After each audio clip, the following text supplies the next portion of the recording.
అమరావతి, విశాఖల్లో ప్రధాని మోదీ పాల్గొన్న కార్యక్రమాలను మించిన స్థాయిలో కర్నూలు, నంద్యాల జిల్లాల్లో ఆయన పర్యటనను విజయవంతం చేయాలని సీఎం చంద్రబాబు స్పష్టం చేశారు. ఈ నెల 16న ప్రధాని పర్యటన ఏర్పాట్లపై ఆయన అమరావతి సచివాలయంలో సమీక్షించారు. కర్నూలు పర్యటన సందర్భంగా ప్రధాని శ్రీశైలం భ్రమరాంభ మల్లికార్జున స్వామిని దర్శనం చేసుకోనున్నారు.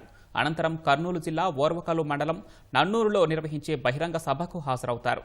కేంద్రం చేసిన జీఎస్టీ 2.0 సంస్కరణల ఉత్సవ్ పేరుతో పెద్ద ఎత్తున ప్రచార కార్యక్రమాలను చేపట్టింది. ఈ క్రమంలో జీఎస్టీ సంస్కరణల ఉత్సవ్ కార్యక్రమంలో భాగంగా ప్రధాని పాల్గొనే ఈ సభను విజయవంతం చేయాలని సీఎం దిశానిర్దేశం చేశారు. వాతావరణ పరిస్థితులను చూసుకొని దానికి తగ్గ ఏర్పాట్లు చేయాలని అధికారులను ఆదేశించారు. ప్రధాని సభకు వచ్చే వారికి ఇబ్బందులు లేకుండా ఏర్పాట్లు చేయాలని, ఆహారం, తాగునీరు సౌకర్యం కల్పించాలని స్పష్టం చేశారు. సభకు వచ్చే అప్రోచ్ రోడ్లను పూర్తి చేయాలని, పార్కింగ్ ఇబ్బంది లేకుండా చూడాలని సీఎం అన్నారు. ట్రాఫిక్ ఇబ్బంది లేకుండా జాగ్రత్తలు తీసుకోవాలని స్పష్టం చేశారు.